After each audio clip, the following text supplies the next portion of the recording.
Hi everybody, I'm joined now by our fourth new franchisee to launch. This is episode 4, and rather than me introducing them, I'm going to ask the individual with me right now to say hello, tell you who he is and whereabouts in the country he is going to be working. Hi Nick, yes, I'm Dan Henley and I'm in Scarborough in North Yorkshire on the coast. Excellent. And is the sun shining in sunny Scarborough? Yes, it is. For excellent. Once. Yes, it is. We haven't seen good. that for a few months. Yeah. Very good. Excellent. Well, great for taking some time out to join us, Dan. So just share with everyone, if you will, what you did before you started your EweMove business. Well, I've done a number of things. So I was a professional actor for some years, and I've also worked in the property industry as a developer. Still got a development going in Hull, and years ago, lots of years ago, I had an estate agency, a traditional high street estate agency in Scarborough. And with all of the shifts and things that have gone on as a result of COVID in particular, was looking at getting back into estate agency. So that's kind of what led me to start making inquiries about how best to do that. Right, okay, so that's interesting background then. So why did you conclude then that EweMove was the right framework in which to start your new estate agency business? A number of reasons, really. Firstly, the sheer cost of setting up a traditional high street agency.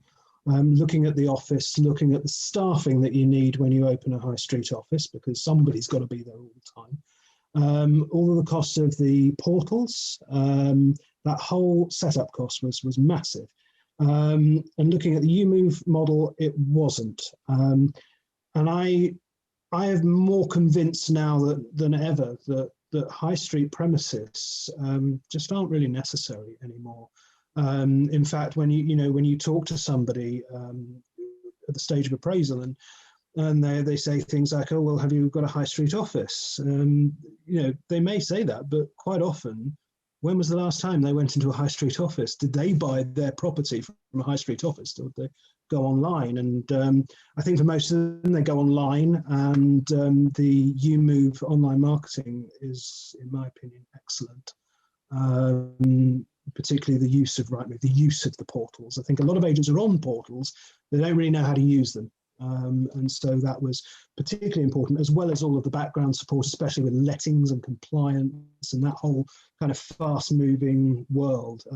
You've got the sense that somebody's got your back, and very much so. Yeah, well, we certainly have done. That's a good feature to point out. Thank you. Yeah, and so what would you say are your hopes and aspirations for your EweMove business now? Well, we're into the launch period. It's quite an exciting time, quite a positive time. I am focusing very much on an initial target of 10 sales per month, and I'd like to build a lettings portfolio by 5 to 10 properties a month.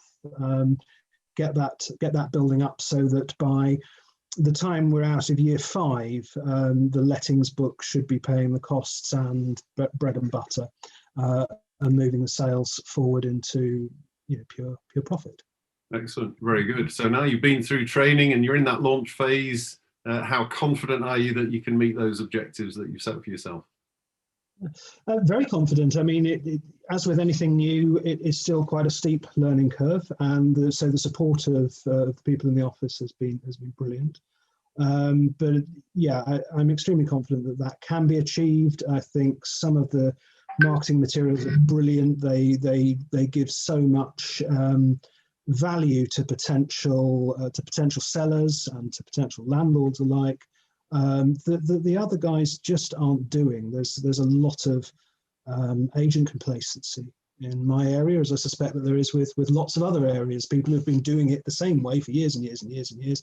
And this is something fresh, something new that I think will definitely appeal to people who want to know that the agent isn't just stacking their property on and hoping for the best, that they're actually getting some sort of proactive personal service.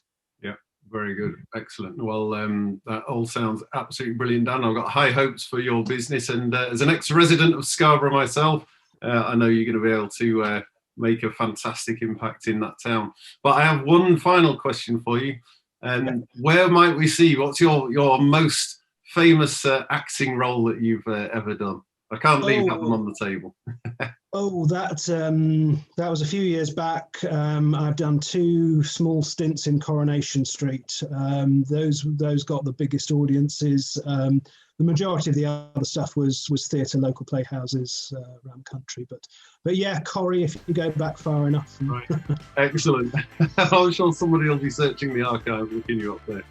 Very good. Well, it's been great to talk to you today, Dan. Thank you very much indeed, and best of luck with your new launch. I'm sure it'll be a fantastic success. Great. Thanks, Nick. Thanks for everything.